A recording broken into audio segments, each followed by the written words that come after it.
بسم الله الرحمن الرحيم. ومن أحسن قولا ممن دعا إلى الله وعمل صالحا وقال إنني من المسلمين.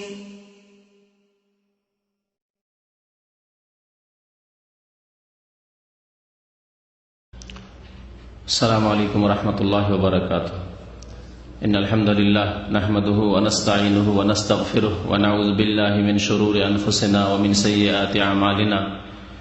من يهده الله فلا مضل له ومن يضلله فلا هادي له، وأشهد أن لا إله إلا الله وحده لا شريك له، وأشهد أن محمدا عبده ورسوله.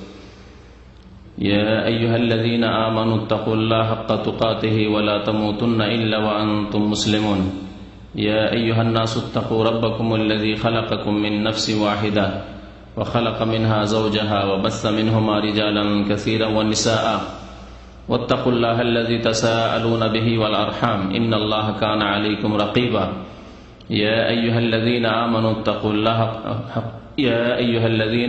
اتقوا الله وقولوا قولا سديدا يصلح لكم أعمالكم ويغفر لكم ذنوبكم، ومن يطع الله ورسوله فقد فاز فوزا عظيما. أما بعد، فإن خير الحديث كتاب الله، وخير الهدي هدي محمد صلى الله عليه وسلم، وشر الأمور محدثاتها، وكل محدثة بدعة، وكل بدعة ضلالة، وكل ضلالة في النار. أعوذ بالله من الشيطان الرجيم. بسم الله الرحمن الرحيم. يا أيها الذين آمنوا كتب عليكم الصيام كما كتب على الذين من قبلكم لعلكم تتقون أياما معدودات، فمن كان منكم مريضا أو على سفر فعدة من أيام أخر، وعلى الذين يطيقونه فدية طعام مسكين، فمن تطوع خيرا فهو خير له، وأن تصوموا خير لكم إن كنتم تعلمون. شهر رمضان الذي أنزل فيه القرآن هدى للناس وبينات من الهدى والفرقان، فمن شهد منكم الشهر فليصم، ومن كان مريضا أو على سفر فعدة من أيام أخر. يريد الله بكم اليسر ولا يريد بكم العسر، ولتكملوا العدة ولتكبروا الله على ما هداكم ولعلكم تشكرون. মহান আল্লাহর সমস্ত প্রশংসা, যে আল্লাহ রাব্বুল আলামিন আমাদেরকে সৃষ্টি করেছেন একমাত্র তাঁর ইবাদত বন্দেগীর জন্য। সে আল্লাহরই যাবতীয় প্রশংসা, যিনি আমাদেরকে বিভিন্ন প্রকারের ইবাদত বন্দেগীর মাধ্যমে তার সন্তুষ্টি অর্জনের পথ দেখিয়েছেন।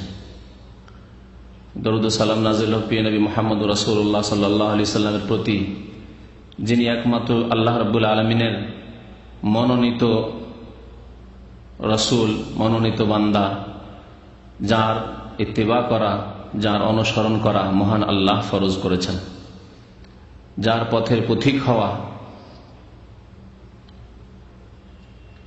আল্লাহ রাব্বুল আলামিনের ইবাদত বন্দেগীর জন্য একটি অন্যতম শর্ত। আল্লাহুম্মা সাল্লি আলাইহি আল্লাহুম্মা বারিক আলাইহি। আজকে শাবান মাসের 19 তারিখ, তাই না? শাবান মাসের 19 তারিখ, তার মানে আর মাত্র 10 দিন রয়েছে, অথবা 11 দিন। তারপরে আসছে রমজানুল মুবারক। রমজান মাসে আমাদের ইসলামিক সেন্টারের যে বড় প্রোগ্রামটি হবে সেটি হচ্ছে ইফতার ক্যাম্পের প্রোগ্রাম। আর এখানকার প্রোগ্রাম তারাবির পরে সাধারণত হালকা হয়ে যায়, যদিও চলবে ইনশাআল্লাহ তাআলা বিশেষ কিছু আলোচনা বা কোর্স, তবে অল্প সংখ্যক লোক আসতে পারেন রমজান মাসে রাত্রে অনেকে ডিউটি থাকার কারণে। এর আগে তাই দেখা গিয়েছে। আর সবচাইতে বড়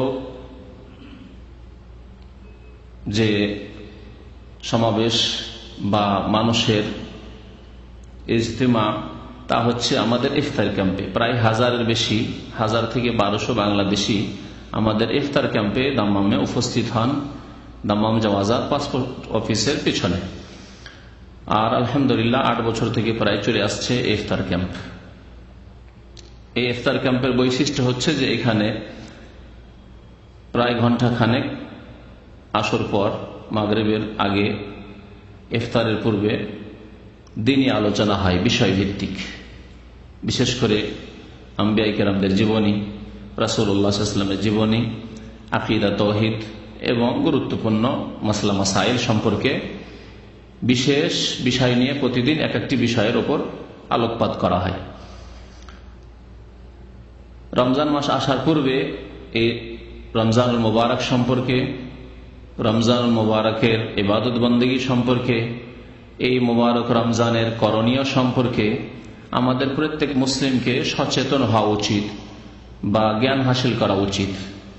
আলহামদুলিল্লাহ আমাদের জ্ঞান রয়েছে, তবে এই জ্ঞান চর্চা করা উচিত, এ সম্পর্কে স্মরণ করিয়ে দেওয়া উচিত, উপদেশ দেওয়া উচিত, যে সম্পর্কে মহান আল্লাহ রাব্বুল আলামিন ইরশাদ করেছেন, ওয়াযাক্কির ফাইন্না যিকরা তানফাউল মুমিনিন।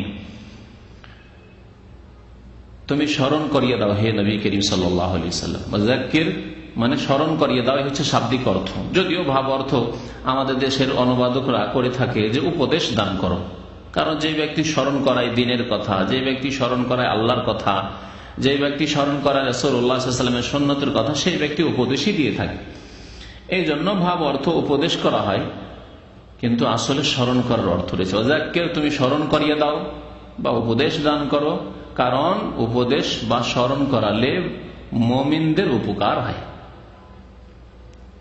তানফাউল মুমিনিন, মুমিনদের উপকার হয়। তাহলে ঈমানদার যারা আল্লাহর দিকে ধাবিত, গাফিলতি আসতে পারে, এই গাফিলতিকে দূর করার জন্য স্মরণ করিয়ে দেওয়া, অলসতা অবহেলা যাতে করে না আসে সেই জন্য স্মরণ করিয়ে দেওয়া বা উপদেশ দেওয়া, এ হচ্ছে আল্লাহ রাব্বুল আলামিনের আদেশ প্রিয় নবী সাল্লাল্লাহু আলাইহি ওয়াসাল্লামকে।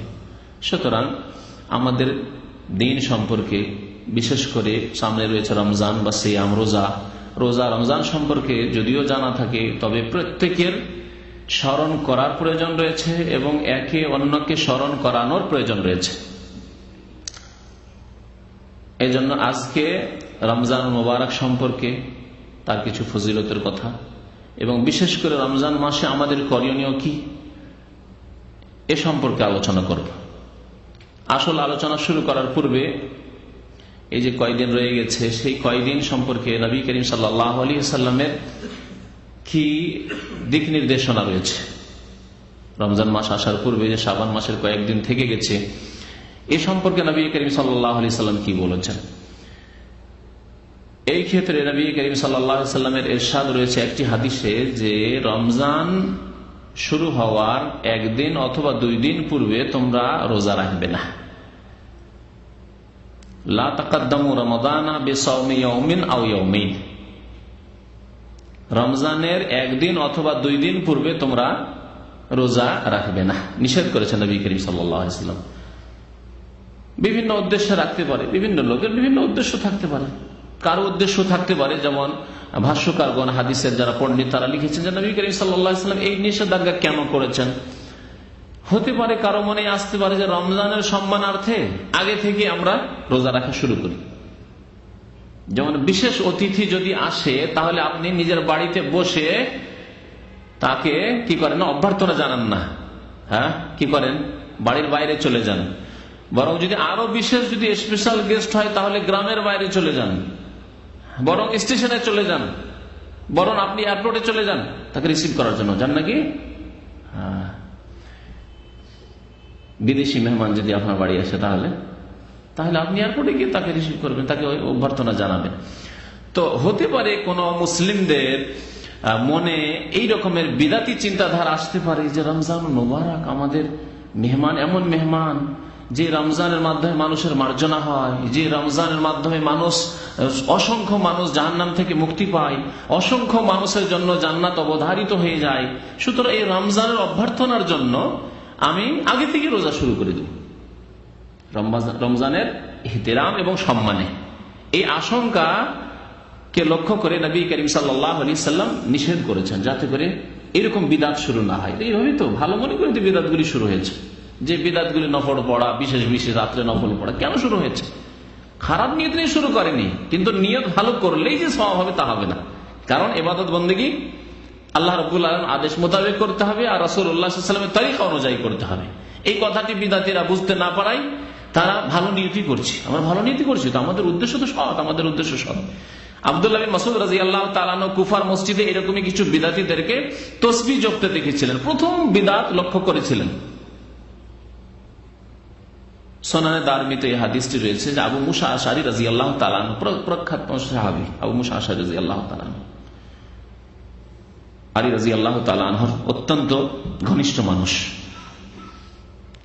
এই আবু মুসা আশআরী রাদিয়াল্লাহু তাআলা আনহু এই দৃশ্য প্রথম দেখলেন যে কিছু লোকেরা গোলাকার করে হালকা করে বসে আছে ইজতেমা, আর তাদের একজন মুরব্বী মুআল্লিম বসে আছেন, বয়স্ক মানুষ, আর তিনি বলছেন যে সাব্বিহু মিয়া, 100 বার করে তাসবিহ করো।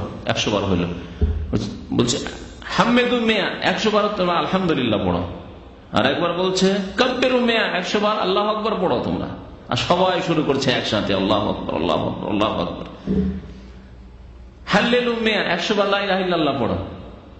এই দৃশ্য দেখে হতভম্ব আবু মুসা আশআরী রাদিয়াল্লাহু তাআলা, সাহাবায়ে কেরামরা মওজুদ রয়েছেন, বহু সাহাবায়ে কেরাম তখন জীবিত রয়েছেন। আর এই নতুন কাজ আমরা জানতে পারলাম না, আজ পর্যন্ত নবী করিম সাল্লাল্লাহু আলাইহি ওয়াসাল্লামের সাথেও জানতে পারলাম না। 4 খলিফা চলে গেল, খলিফা রাশিদিনের জামানায় কোনো কারই শুনলাম। এই কেমন কথাবার্তা, এই কেমন ইবাদত হইল? জি, ছুটে গেলেন আব্দুল্লাহ বিন মাসউদের কাছে, হতে পারে তার কাছে আমার চাইতে বেশি ইলম আছে। জি, আব্দুল মাসউদ রাদিয়াল্লাহু তাআলা আনহু আসলেন। লম্বা ঘটনা খুব সংক্ষেপ করে দিচ্ছি। আসার পরে বললেন যে তোমাদের উদ্দেশ্য কি?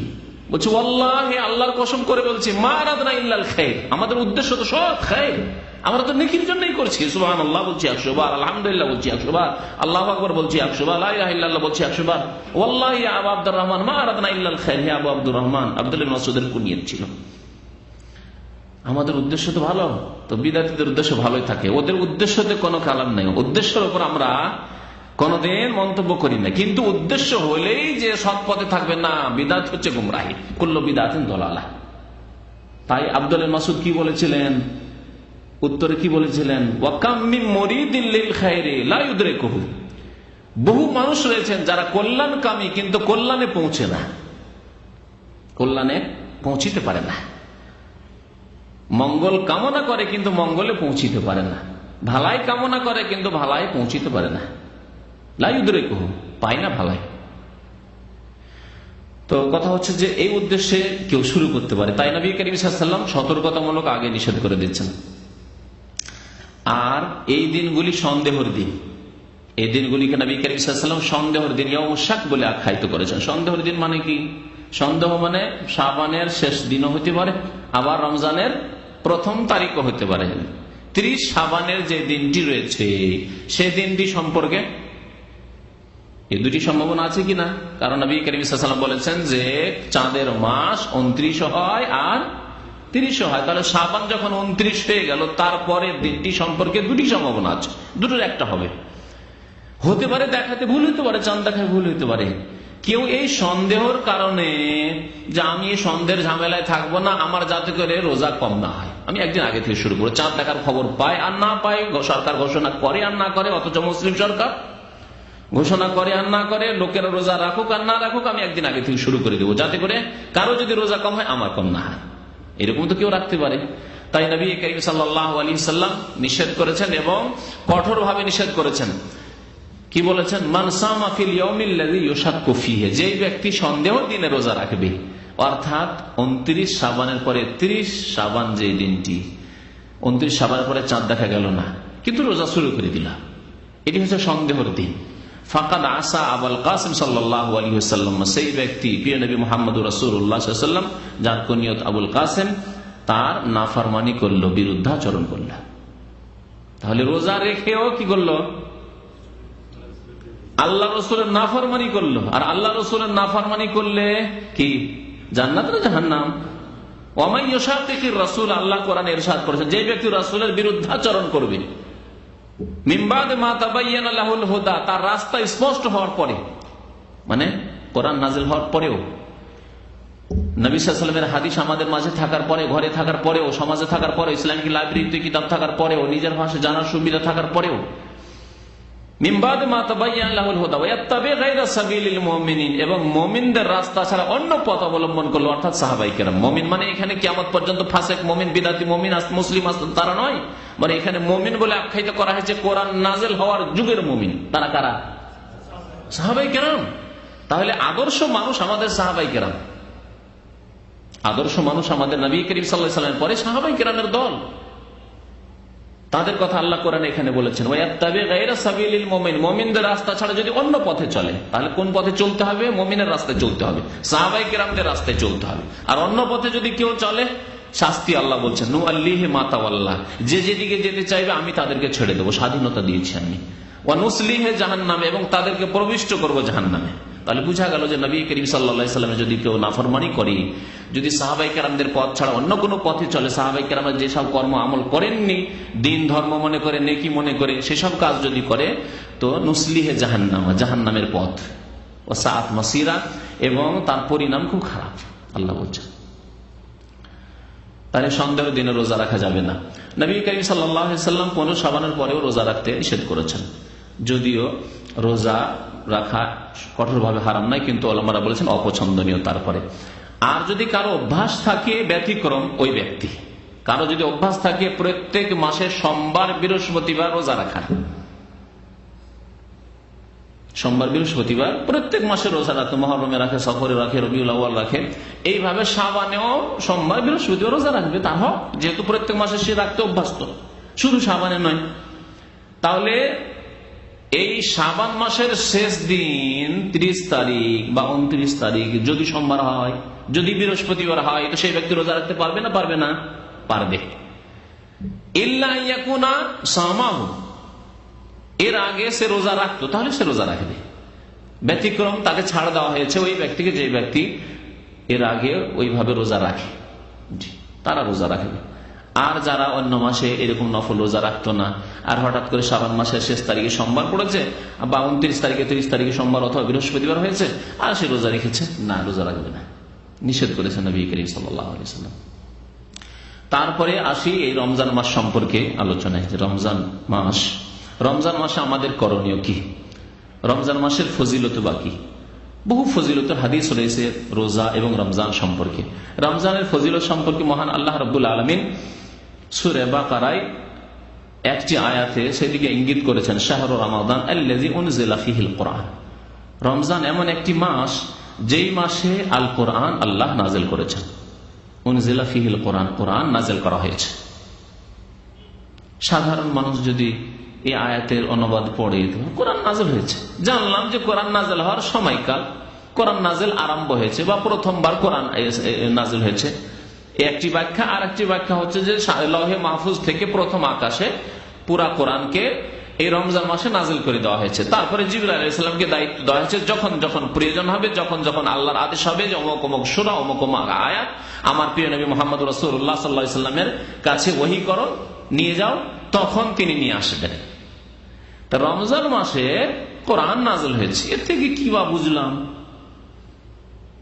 যদি সাধারণভাবে বুঝেন, কিন্তু একটু গভীরে গিয়ে বুঝতে হবে যে কোরআন নাযিল হওয়ার পরে পৃথিবীর কি পরিবর্তন এসেছে। এইরকম বিপ্লব পৃথিবীর কোন ইতিহাসে আসেনি, আর কোন মানুষ দিয়েও আসেনি। কোন মানুষ দিয়ে এরকম বিপ্লব আসেনি, এবং কোন ইতিহাসও আসেনি, কোন দেশেও এরকম বিপ্লব আসেনি যেই বিপ্লব এসেছে প্রিয় নবী মুহাম্মদ রাসূলুল্লাহ সাল্লাল্লাহু আলাইহি সাল্লামের প্রতি আল কোরআনুল কারীম নাযিল হওয়ার পরে। এবং সার্বিক ক্ষেত্রে বিপ্লব, কিছু বিপ্লব হয় কি বিশেষ বিশেষ ক্ষেত্রের বিপ্লব, যেমন রাজনৈতিক বিপ্লব। এক দল হুকুমত করতো, রাজত্ব করতো, সেই থেকে উল্টে পাল্টে দিয়ে অন্য কোনো দল চলে আসে, যেটা হচ্ছে রাজনৈতিক বিপ্লব। অর্থনৈতিক বিপ্লব, যে অর্থনৈতিক যে সিস্টেম ছিল, সুদী সিস্টেম ছিল, সেটাকে একবারে ধ্বংস করে দিয়ে বিনা সুদী নিয়ম কানুন শুরু হলো, তাহলে এগুলো হচ্ছে অর্থনৈতিক বিপ্লব। সামাজিক বিপ্লব, সমাজের অবস্থা এক রকমের ছিল, আরেক রকমের, হঠাৎ করে একবারে অন্যদিকে চলতে শুরু হলো সমাজ, তাহলে কিছু সামাজিক বিপ্লব।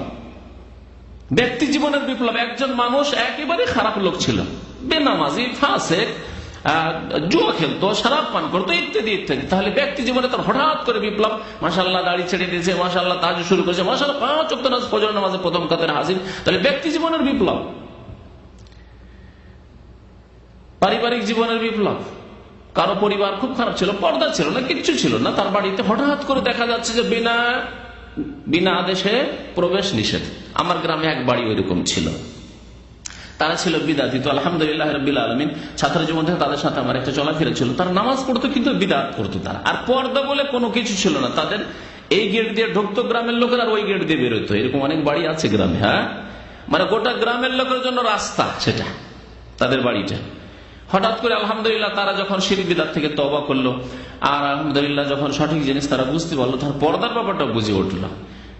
স্কুল কলেজে পড়া মানুষ কিন্তু হঠাৎ করে পর্দার কথা বুঝলো। এখন বন্ধ করা যায় কি করে রাস্তা? গোটা গ্রামের লোকের অভ্যাস আছে বিনা অনুমতিতে তাদের উঠান দিয়ে এপার থেকে ওপার বেরিয়ে যাবে, রাস্তা সেটি। এই রাস্তা কি করে বন্ধ করা যায়? বিপ্লব, পারিবারিক বিপ্লব, বিপ্লব ঘটাইতে হবে। তাহলে কিছু লোকের মনে অসন্তুষ্টি আসবে, নারাজ হবে কিছু লোক। এ কথা পরোয়া করলে কোনোদিন বিপ্লব আসেনি। জীবনে যে কোনো মানুষ বিপ্লব নিয়ে এসেছে, তার উপর বহু লোক অসন্তুষ্ট হয়েছে, হয় নাকি? এই জাজিরা আরবের শাইখুল ইসলাম মুহাম্মদ বিন আব্দুল্লাহ রাহমাতুল্লাহ আলাইহ যে বিপ্লব নিয়ে এসেছেন, ধর্মীয় বিপ্লব। কবর মাজার পূজা ছিল এখানকার ধর্ম, নাজদের ধর্ম। সাহাবায়ে কেরামদের কবরের পূজা হতো, তাবেঈনদের কবরের পূজা হতো। কোথায় একটি কবর আর নেই, মাজার নেই।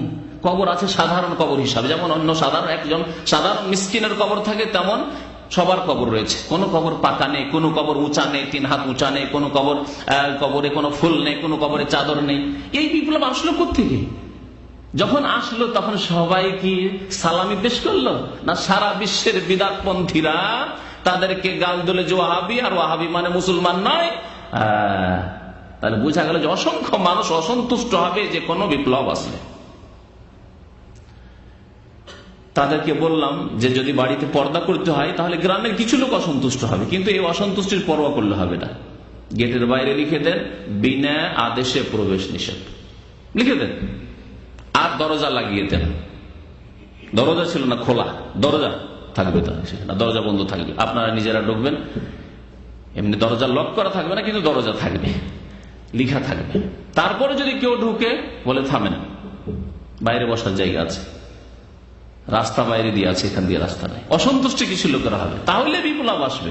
জি, তো কোরআনে কারীম বলছিলাম যে কোরআনে কারীম নাযিল হওয়ায় কি ধরনের বিপ্লব এসেছে বলতে পারেন? হ্যাঁ, কি ধরনের বিপ্লব? একরকমের বিপ্লব এসেছে, সার্বিক বিপ্লব এসেছে, ব্যক্তি জীবনে বিপ্লব এসেছে। যে উমর রাদিয়াল্লাহু তাআলা আনহু নবী করিম সাল্লাল্লাহু আলাইহি ওয়াসাল্লামকে খুন করার জন্য চলে আসছেন, আল্লাহু আকবার, আর রাস্তায় সূরা তাহার কয়টি আয়াত মাত্র বোনের কাছ থেকে শুনছেন, আর সাথে সাথে বলছেন দুল্লুনি আলা মুহাম্মদ, বলো মুহাম্মদ সাল্লাল্লাহু আলাইহি ওয়াসাল্লাম কোথায় আছে? কেন তুমি যাবে? তুমি কি খুন করতে যাবে? না না না না, আমি কলেমা পড়বো, আমি কলেমা পড়বো। বুঝতে পেরেছি যে এই যে তোমার তেলাওয়াত শুনলাম, এই মানুষের কথা নাই, মানুষের কথা নাই, ঐশী বাণী।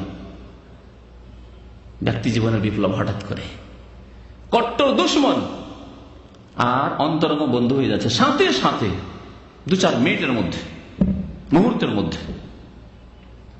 হিন্দার মতো দুশ্মন ইসলামের, নবী করিম সাল্লাল্লাহু আলাইহি সাল্লামের আপন চাচা, প্রিয় চাচা, সম্মানিত চাচা হামজা রাদিয়াল্লাহু সাইয়্যিদুশ শাহাদা, তাকে তার বুককে চিরে ফেড়ে কলিজাকে চিবিয়ে নিচ্ছে, চিবিয়ে নিয়ে গিলার চেষ্টা করলো, গিলতে যখন পারলো না তখন উগলিয়ে ফেললো বমি করে।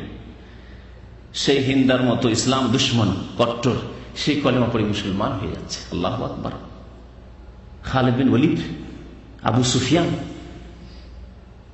যাদের নেতৃত্বে নবী করিম সাল্লাল্লাহু আলাইহি সাল্লামের দাঁতে মোবারক শহীদ হয়েছে, মাথা জখম হয়েছে, আহত হয়েছে, আর তারা তখন কাফেরদের পক্ষ থেকে নেতৃত্ব দিচ্ছিল। কিন্তু কিরকম বিপ্লব আসলো যে সেই খালিদ বিন ওয়ালিদের দ্বারা, আল্লাহু আকবার, সে পারস্য সাম্রাজ্যের পতন ঘটল, আল্লাহু আকবার। তার ব্যক্তি জীবনের বিপ্লব, পারিবারিক জীবনে বিপ্লব ঘটেছে। জেনাটা কোন রকমের দোষ ছিল না, এমন একটা যুগ ছিল, জাহিলি যুগ। কি ধরনের পারিবারিক বিপ্লব ঘটলো যে এমন পর্দা করা শুরু করলেন সাহাবিয়াতরা যে শুধু একটি চক্ষু খোলা থাকতো, একটি চক্ষু ছাড়া আর কিছু খোলা থাকতো না, যে চক্ষু দিয়ে দেখতেন। আর একটি চোখ বন্ধ থাকতো, কারণ এত তো পাতলা কাপড় পাওয়া যাবে না, সুতরাং মোটা কাপড় দিয়ে একটি চক্ষু ঢেকে আর একটি চোখ শুধু খোলা থাকতো, যে চক্ষু দিয়ে দেখতেন। অথচ তার পূর্বে জাহিলি যুগে পর্দা তো দূরের কথা, জেনা কোনো দোষের ব্যাপার ছিল না।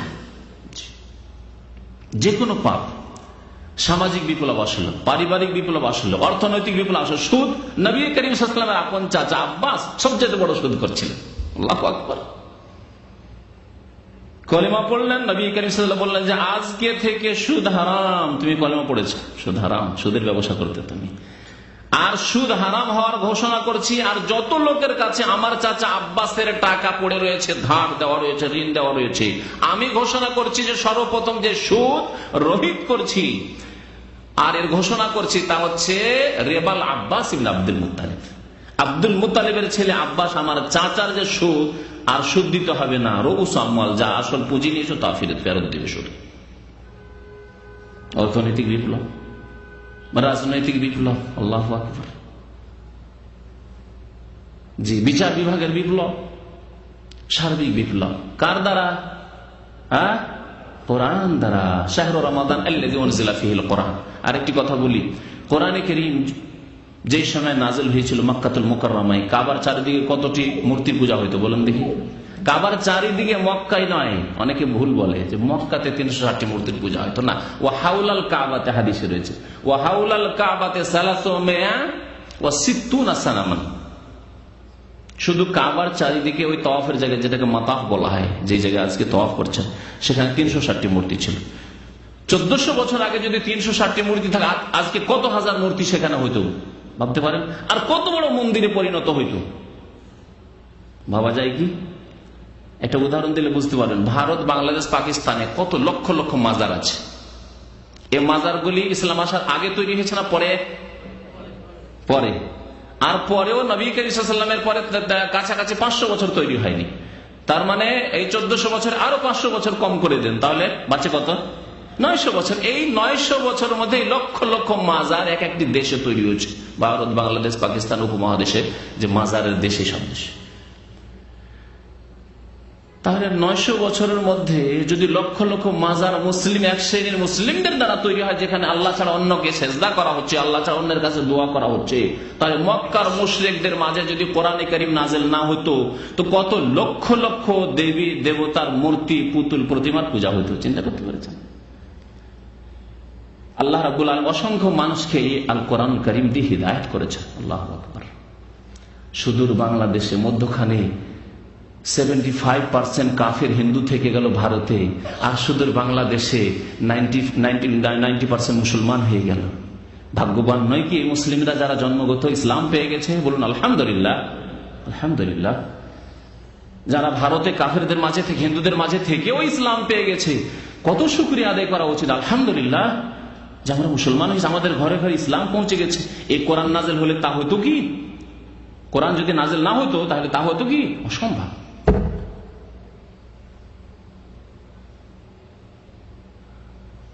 সুদূর ইন্দোনেশিয়া চলে যান, মালয়েশিয়া চলে যান, বরুনাই, দারুসালাম চলে যান, আরো দূরে দূরে চলে যান। আল্লাহু আকবার। অসংখ্য মানুষকে আল্লাহ রাব্বুল আলামিন জাহান্নামের রাস্তা থেকে মুক্তি দিয়েছেন। ওয়া কুনতুম আলা শাফা হুফরাতিন মিনান নার ফাআনকাযাকুম মিনহা। মহান আল্লাহ রাব্বুল আলামিন ইরশাদ করেছেন, মক্কা এবং মদিনার লোকদেরকে বিশেষ করে সম্বোধন করে বলা হয়েছে, আনসারদেরকে, মুহাজিররাও ছিলেন। ওয়া কুনতুম আলা শাফা হুফরাতিন মিনান নার, তোমরা জাহান্নামের তটে পৌঁছেই গিয়েছিলে। জাহান্নামের হুফরা মানে গর্ত, জাহান্নামের গর্তের তটে তোমরা পৌঁছে গেছিলে, কিনারায় পৌঁছে গেছিলে। ফাআনকাযাকুম মিনহা, আল্লাহ তোমাদেরকে সেখান থেকে উদ্ধার করলেন। উদ্ধার করলেন কিসের দ্বারা? উদ্ধার করলেন আল কোরআনুল কারীম নাযিল করে, শাহরু রমাদান আল্লাযী উনজিলা ফীহিল কোরআন। প্রিয় নবী মুহাম্মদুর রাসূলুল্লাহ সাল্লাল্লাহু আলাইহি ওয়াসাল্লামের প্রতি এই আসমানী সিলেবাস নাযিলের মাধ্যমে। এর চাইতে বড় ফজিলত আর রমজান মাসের বলার প্রয়োজন নেই। তারপরে বহু ফজিলতের কথা নবী করিম সাল্লাল্লাহু আলাইহি ওয়াসাল্লাম ইরশাদ করেছেন। একটি হাদিসে ইরশাদ করেছেন, ইযা জাআ রমাদান, যখন রমজান এসে যায়, ফুতিহাত আবওয়াবুল জান্নাহ, তখন জান্নাতের দরজা সমূহ খুলে দেওয়া হয়। ওয়া গুল্লিকাত আবওয়াবুল জাহিম, কোন হাদিসে রয়েছে গুল্লিকাত আবওয়াবুন নিরান, একই কথা। জাহান্নাম আর নিরান, নারের বহু বচন। জাহান্নামের দরজাগুলিকে বন্ধ করে দেওয়া হয় আর তার একটিও দরজা খোলা হয় না। ওয়ালাম ইফতাহ মিনহা বাব। আর কি করা হয়? ওয়াসুফিদাতি শায়াতিন, শয়তানকে শিকলাবদ্ধ করে দেওয়া হয়। অন্য হাদিসে রয়েছে মারাদাতুল জিন, জিনদের মধ্যেকার যেগুলি মারদুদ বিতাড়িত জিন, দুষ্ট প্রকৃতির জিন, সেই জিনগুলিকে বেঁধে দেওয়া হয় যাতে করে মুমিন মুসলিমদেরকে গোমরাহ না করতে পারে, পথভ্রষ্ট না করতে পারে। যার পরিণত স্বরূপ দেখা যায় যে রমজান মাস আসলে খারাপও ভালো হয়ে যায়, অনেকটা খারাপ লোকও অনেকটাই ভালো হয়ে যায়। মসজিদে ভিড় ভাড় শুরু হয়ে যায়, মসজিদের জায়গা পাওয়া মুশকিল হয়ে যায়। আর যেমনই শয়তানকে ছেড়ে দেওয়া, ঈদের রাত যেমনই হলে শয়তানকে ছেড়ে দেওয়া হলো, তখন ঈদের রাতে এক শ্রেণীর ফাসেক মুসলিমরা ঈদের খুশি নাচ গানের মাধ্যমে আর মাদক দ্রব্যের মাধ্যমে আর অবাধ মেলামেশার মাধ্যমে শুরু করে দিল। ঈদ পড়ে আমাদের দেশে, ভারত উপমহাদেশে ঈদ পড়ে শোনা কথা বলছি, আর শোনা কথা হলেও বহু লোকের কাছ থেকে শুনেছি যে ঈদ পড়ে যুবক যুবতী একসাথে, স্কুল কলেজের ফ্রেন্ড সব যুবক যুবতী একসাথে সিনেমা হলে, মুসলমানের বাচ্চাদের, অমুসলিমদের কথা না হয়। জি, কারণ রাতের যে ছাড় পেয়ে গেছে শয়তান, শয়তান যে 1 মাস বানাচ্ছিল।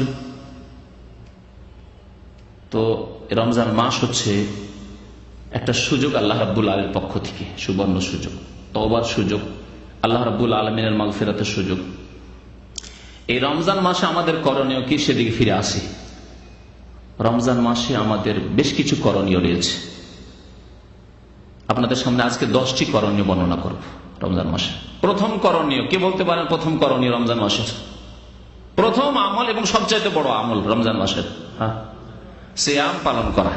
রমজান মাসের বলছি কারণ সবচেয়ে বড় ইবাদত হচ্ছে মুমিনের নামাজ, অবশ্যই। কিন্তু নামাজ তো সারা বছর পড়তে হবে, শুধু রমজান মাসে পড়ে তো কাজ হবে না।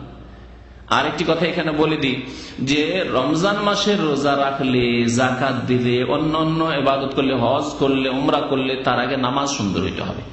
কারণ মুহাদ্দিসিনে কিরাম, আহলে সুন্নাত ওয়াল জামাত, উলামায়ে কিরাম, যারা গবেষক উলামায়ে কিরাম, তাদের মত হচ্ছে যে যেমন কালেমা লা ইলাহা ইল্লাল্লাহ শর্ত সহ তার দাবি দাওয়া পূরণ করা সমস্ত ইবাদত কবুল হওয়ার জন্য, এমনকি নামাজ কবুল হওয়ার জন্য শর্ত।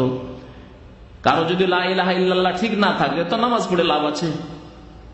অনেক অমুসলিম নামাজ পড়তে ভালো লাগে, সৌদি আরবে নামাজ পড়ে, মুসলমান হবে না কিন্তু নামাজ পড়ে, মসজিদে ঢুকে যায়। বিশেষ করে এই শিকর মতো মসজিদগুলোতে অনেক সময় এরকম খবর হয় যে অমুসলিম সার রোদ্রে কোথায় দাঁড়িয়ে থাকবো, ভালো লাগছে, ঠান্ডাও লাগছে, ঢুকে গেল মসজিদে, নামাজ পড়ে গেল। অনেক অমুসলিম মুসলমান হয়েছে আমাদের কাছে এসে, তাদের কাছে মুসলমান হওয়ার 6 মাস 1 বছর আগে থেকে সে নামাজ পড়ে, মুসলমান হয়নি, কলেমাই পড়েনি, কলেমার ব্যাখ্যা করে তাকে বোঝানো হয়নি,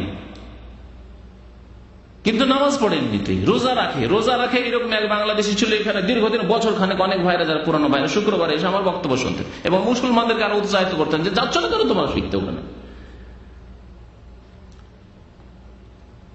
তো কাজে আসবে নামাজ, রোজা, কলেমা যদি ঠিক না থাকে, লা ইলাহা ইল্লাল্লাহ, আল্লাহ ছাড়া কেউ ইলাহ নেই, আল্লাহ ছাড়া কেউ সেজদার হকদার নেই, আল্লাহ ছাড়া কারো কাছে দোয়া করা যাবে না। কেউ যদি লা ইলাহা ইল্লাল্লাহ পড়ে, আবার ইয়া গাউসুল আজম মদদও বলে, ইয়া খাজা বাবা মদদও বলে, যদি আল্লাহ ছাড়া অন্যকে সেজদা করে, ওরসের মেলায় গিয়ে মাজারকে সেজদা করে, তাহলে এই কলেমা কি কাজ দেবে? কোনো কাজে আসবে না। কারণ কলেমার যে দাবি তা সে পূরণ করলো না, কলেমার অর্থই সে বুঝলো না, কলেমাকে মনে করলো যে মন্ত্র, হিন্দুদের মন্ত্র না, মন্ত্র নাই। কলেমার বাস্তবায়ন হইতে হবে, বাস্তব দিন। দিনে ইসলাম হচ্ছে বাস্তব জীবনের দিন। তো যেমন কালেমা লা ইলাহা ইল্লাল্লাহ ঠিক করে তারপর নামাজ পড়তে হবে, তাহলে অন্যান্য ইবাদত কবুল হবে। কারো যদি নামাজ না থাকে, আধা নামাজি, খেয়াল খুশি নামাজি আর রোজা রাখে, আর বহু মুসলমানদের অবস্থা এরকম, নামাজ পড়ে কিন্তু মাঝে মাঝে পড়ে না, যখন পড়লো না, চলে গেল, ঘুমিয়ে গেছে, চলে গেল, ফজর নামাজ পড়লো না বা কোনো ওয়াক্ত পড়লো না, কিন্তু রোজা রাখে। বহু মানুষ আছে রোজা রাখে। আমাদের দেশে মহিলাদের এই রোগ আছে, কিন্তু বহু মহিলা দোয়া কালাম জানে না, গ্রামাঞ্চলে নামাজ পড়ে না, কিন্তু রোজা মহিলাকে কোনোদিন ছাড়তে দেখা যায় না। আমাদের দেশে মহিলাদেরকে রোজা ছাড়তে কোনোদিন আমি দেখিনি বা শোনেনি, কিন্তু নামাজ ম্যাক্সিমাম মহিলা নামাজ পড়ে না, মুসলিম মহিলারা ভারত উপমহাদেশে। তাহলে এইরকম রোজা অনেক হাজি সাহেবেরা, বিশেষ করে সৌদি আরবের হাজি সাহেব, মানে প্রবাসী হাজি, যারা প্রবাসী হাজি কাজকর্ম করতে এসে যারা হাজি হয়েছে আর ওমরা করেছে, তাদের অধিকাংশই বেনামাজি। কারণ অধিকাংশ সংখ্যা মুসলমানদের বেনামাজি, আর এরা এসছে তখন ওমরা হজটা করবে, ওমরা করবে, হজ করবে, হজও করেছে, আবার নামাজও পড়ে না। তাকে এই রকমের হজ কোনো কাজে আসবে না, কারণ ফাউন্ডেশন নেই। তার ফাউন্ডেশন হচ্ছে কালেমার পরে নামাজ। এগুলো হলো মূল স্তম্ভ, ঘরের মূল স্তম্ভ থাকতে হবে। দিন ইসলামের মূল স্তম্ভ নেই তো বাকিগুলো কোনো কাজে আসবে না, বেকার। তাহলে রমজান মাসে রোজা সবচেয়ে বড় ইবাদত নামাজ, কালেমা লা ইলাহা ইল্লাল্লাহর পরে নামাজ ঠিক করার পরে সবচেয়ে বড় ইবাদত। কারণ ফরজ ইবাদত সবচেয়ে বড় ইবাদত। যতই নফল ইবাদত করেন না কেন, ফরজ ইবাদতের সাথে কোনো ইবাদতের তুলনা নেই। একটি উদাহরণ দিয়ে বলি, একজন মানুষ তাহাজ্জুদ পড়ে, আর আরেকজন মানুষ তাহাজ্জুদ পড়ে না, কিন্তু একটি ফরজ নামাজ ছাড়ে না। জোহরের নামাজ ধরো, দিনের নামাজ, জোহরের নামাজ আর তাহাজ্জুদের নামাজ। তাহাজ্জুদ মানে রাতের অন্ধকারে খুব ডাকলেন আল্লাহকে, খুব কাঁদলেন আল্লাহর সামনে, একাই নির্জনে, কোনো মানুষ জানতে পারলো না, একবারে ইখলাসের সাথে, নিষ্ঠার সাথে, লুকিয়ে লুকিয়ে। ইখলাস রয়েছে এতে ইবাদতে, কিন্তু নফল ইবাদত, অতিরিক্ত ইবাদত, নবী করিম সাল্লাল্লাহু আলাইহি ওয়াসাল্লামের সুন্নাত এবং অতিরিক্ত ইবাদত। আর ফরজ ইবাদত মানে আপনাকে করতেই হবে, আপনাকে মুসলিম থাকার জন্য। তাহলে যেই ব্যক্তি ফরজ নামাজ জোহর পড়ে যেই নেকিটা পেল, সেই নেকি তাহাজ্জুদের নেকির তুলনায় অনেক বেশি, অনেক বেশি, যার পরিমাণ আল্লাহ রাব্বুল আলামিন বেশি জানেন। তাহলে সবচাইতে বড় ইবাদত রমজানুল মুবারকের হচ্ছে সিয়াম পালন করা, রোজা রাখা। মহান আল্লাহ ইরশাদ করেছেন এই রোজার ফরজিয়াত সম্পর্কে, ফরজ হওয়া সম্পর্কে, ইয়া আইয়ুহাল্লাযীনা আমানু, হে ঈমানদার মানুষেরা, কুতিবা আলাইকুমুস সিয়াম, তোমাদের উপর রোজাকে বিধিবদ্ধ করা হয়েছে, ফরজ করা হয়েছে। কুতিবা মানে ফরজা, ফরজ করা হয়েছে। কামা কুতিবা আলাল্লাযীনা মিন ক্বাবলিকুম লাআল্লাকুম তাত্তাকুন, এর পূর্বেও আগের জাতি, আগের উম্মতদের জন্য রোজার বিধান ছিল, যদিও তার নিয়ম কানুনে পার্থক্য ছিল, সংখ্যায় সময়ে পার্থক্য ছিল, কিন্তু রোজা ছিল আদিকাল থেকে। আল্লাহ রাব্বুল আলামিন রোজার বিধান মানুষকে দিচ্ছেন, লাআল্লাকুম তাত্তাকুন, এর মাধ্যমে তোমরা সংযত হতে পারবে, এর দ্বারা তোমরা ট্রেন হয়ে সত্যিকার মুসলিম হতে পারবে, আল্লাহ ভীরুতা আসবে, পাপ থেকে বাঁচার যোগ্যতা আসবে।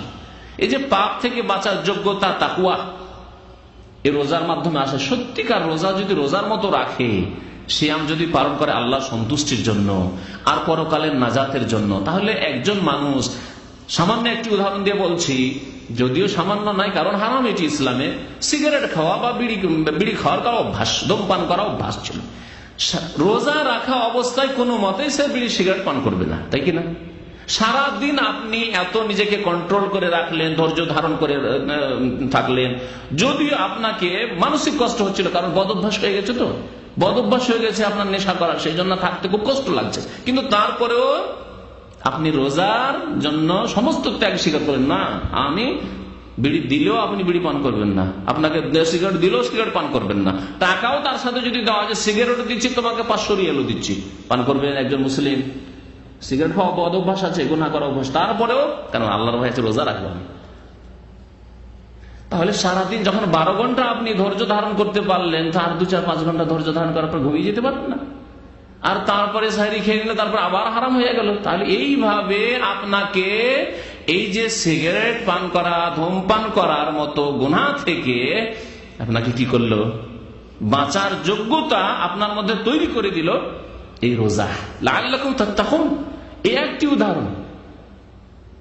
এইভাবে যত রকমের গুনাহ রয়েছে, যখনই আপনি গুনাহটি করতে যাচ্ছেন বা অন্তরে আসছে পাপ করা, যে পাপ করার অভ্যাস ছিল, তখনই আপনার বিবেক বাঁধাচ্ছে, রোজার অবস্থায় আছি, মিথ্যা কথা বলবো, রোজার অবস্থায় আছি আর ঘুষ নেব, পকেটে ঘুষ ঢুকাবো, ই হারাম খাবো রোজার অবস্থায়, রোজার অবস্থায় আছি আর আমি সুদ খাবো, হয়তো সুদের ব্যবসায়, রোজার অবস্থায় আর আমি কোন মহিলার সাথে নাজায়েজ কথাবার্তা বলবো, যে বদ অভ্যাসটি ছিল এর আগে।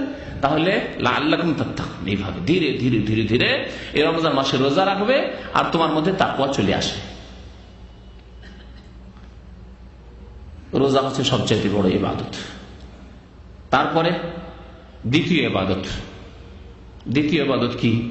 রমজান মাসের যে ইবাদত শুধু রমজান মাসে হয়, রমজান মাসের কথাই নবী করিম সাল্লাল্লাহু আলাইহি ওয়াসাল্লাম বলেছেন বিশেষ করে।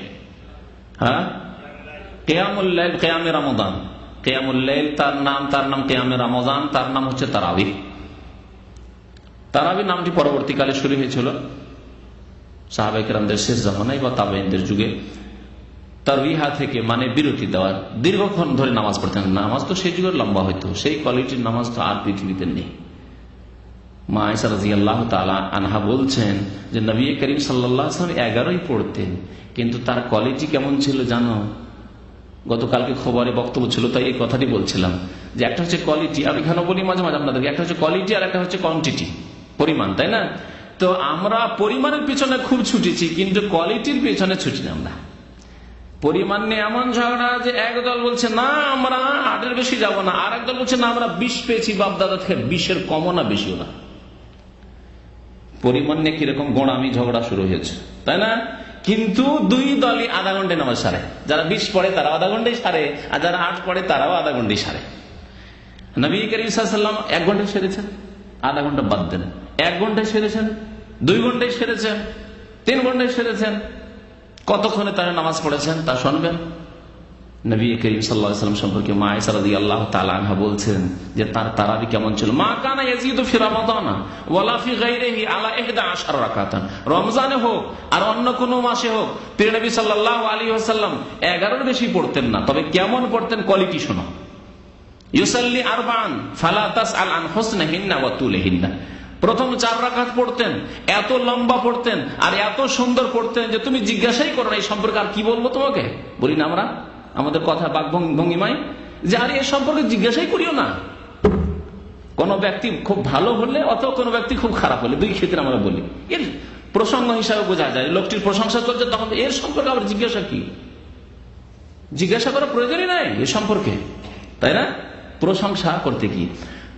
মা আয়েশা রাদিয়াল্লাহু তাআলা আনহা নবী করিম সাল্লাল্লাহু আলাইহি সাল্লামের তারাবি কিয়ামে রমাদানের প্রশংসা করতে গিয়ে বা কিয়ামুল লাইলের তাহাজ্জুদের প্রশংসা করতে গিয়ে, আর যা তাহাজ্জুদ তাই তারাবি। আমাদের দেশে আবার এই কথা রয়েছে যে তাহাজ্জুদ আলাদা আর তারাবি আলাদা। এর জন্য একটি হাদিসের প্রমাণ চাই শুধু। যেই ভাইরা বলবেন, যে আলেম বলবেন যে তাহাজ্জুদ আলাদা তারাবি আলাদা, লিখবেন তাদেরকে বলেন যে একটি হাদিস চাই, সহিহ হাদিস, যে নবী করিম সাল্লাল্লাহু আলাইহি সাল্লাম একই রাত্রে এত রাকাত তাহাজ্জুদ পড়তেন আর এত রাকাত তারাবি, আলাদা আলাদা করে হাদিস দেখাইতে হবে। যদি দেখিয়ে দিতে পারে তো অসুবিধা নেই, কারণ আমরা হাদিসের অনুসরণ করি, নবী করিম সাল্লাল্লাহু আলাইহি ওয়াসাল্লামের অনুসরণ করি। আজকে নয়, সারা জীবনের যদি 60 বছর 70 বছর হওয়ার পরে যদি ভুল ধরা পড়ে সেই দিনই পরিবর্তন করবো অবশ্যই। এই মন মানসিকতা রয়েছে। আর ভুল হতে পারে, জি, কুল্লুন ইউখাযু ইউরাদ, প্রত্যেকের ভুল হতে পারে, জি, প্রত্যেকের ভুল হতে পারে। এই জন্য প্রত্যেকের কথা নেওয়া যাবে, আর কিছু কথা ছাড়তে হবে যদি ভুল হয়। ভুল স্পষ্ট হয়ে গেলে ছেড়ে দিতে হবে। ইল্লা সাহেব হাযাল কবর, তবে নবী করিম সাল্লাল্লাহু আলাইহি ওয়াসাল্লাম না, তার ভুলের কথা নেই, কারণ তিনি ওহী ছাড়া কথা বলেননি, তার সব কথাই নিতে হবে। তার একটি হাদিস চাই, যে হাদিসে রয়েছে যে তাহাজ্জুদ এত রাকাত পড়তেন নবী করিম রমজান মাসে, আর তারাবি এত রাকাত পড়তেন। যদি প্রমাণ থাকে তো আলহামদুলিল্লাহ, না থাকে তো খামাখাতে এরকম করে জবরদস্তি করে তাহাজ্জুদ আলাদা তারাবি আলাদা, আর তারাবি 20 রাকাত, তাহাজ্জুদ 11 রাকাত। আর মা আয়েশা রাদিয়াল্লাহু তাআলা আনহা তাহাজ্জুদ সম্পর্কে বলেছেন কোথায়? তিনি বলেছেন রমজান মাসে হোক আর অন্য কোন মাসে হোক 11 রাকাতের বেশি নবী সাল্লাল্লাহু আলাইহি ওয়াসাল্লাম পড়তেন না। কিন্তু কোয়ালিটি কত সুন্দর ছিল। ইউসাল্লি আরবান, 4 রাকাত নামাজ পড়তেন। ফালা তাসআল, তুমি জিজ্ঞাসাই করো না। বর্ণনাকারী যে ছাত্র যে শুনছে আয়েশা রাদিয়াল্লাহু তাআলা আনহার কাছে, তাকে তিনি বলছেন যে জিজ্ঞাসাই করো না তার সৌন্দর্যতা সম্পর্কে, হোসেন সৌন্দর্যতা সম্পর্কে, আর ওয়াতুলহিন্না, আর তার দীর্ঘতা সম্পর্কে, যে কতক্ষণ ধরে লম্বা নবী করিম সাল্লাল্লাহু আলাইহি সাল্লাম নামাজ পড়তেন।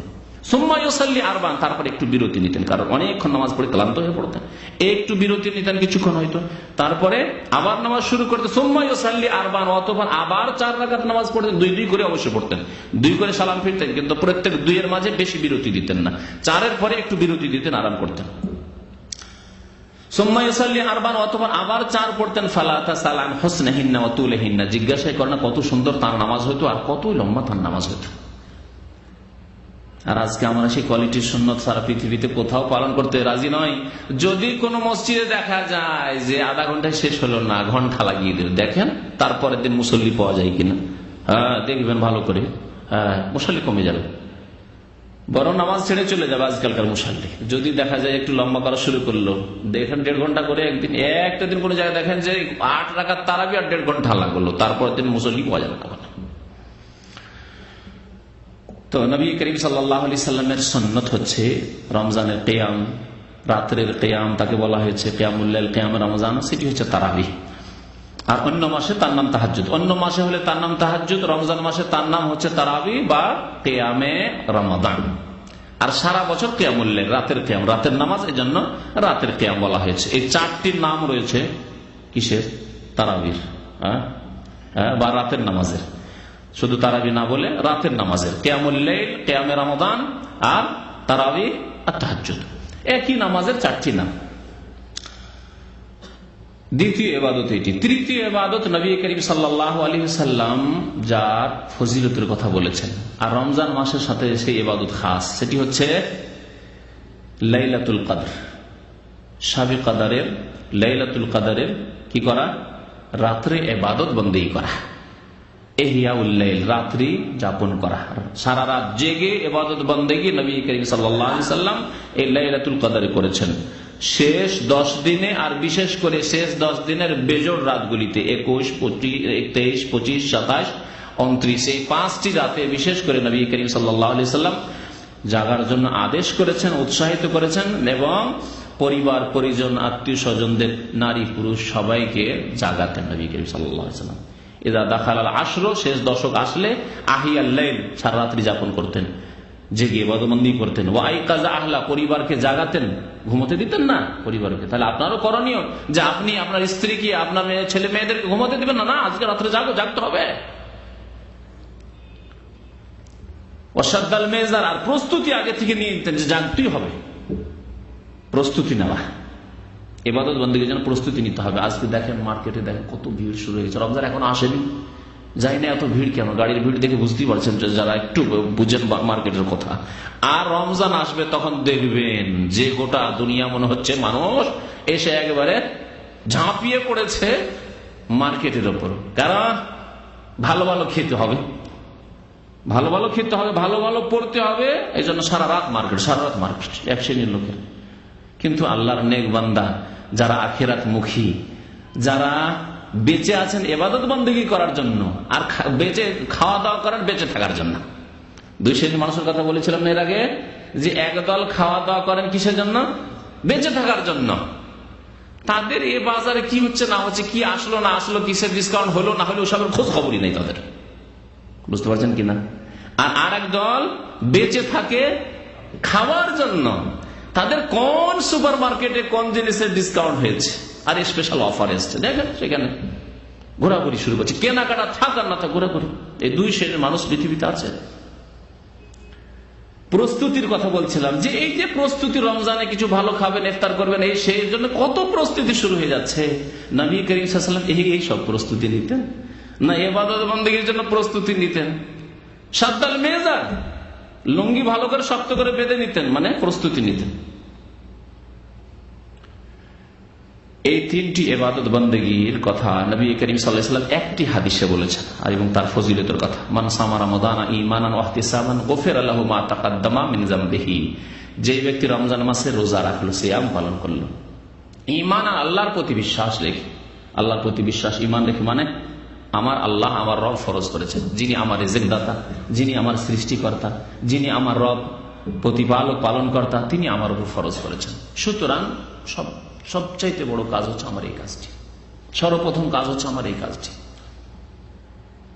আপনার যদি পৃথিবীতে এমন কোন ব্যক্তি থাকে যে ব্যক্তির বড় ধরনের আপনার অবদান আছে, তার যদি আদেশ চলে আসে, আর সেই দিনে আপনার অনেক কাজ আছে, অনেক কাজ করতে হবে, তার মধ্যে একটি কাজ ওই যে ব্যক্তির বড় ইহসান, অবদান আছে, তার একটা আদেশ পালন করা।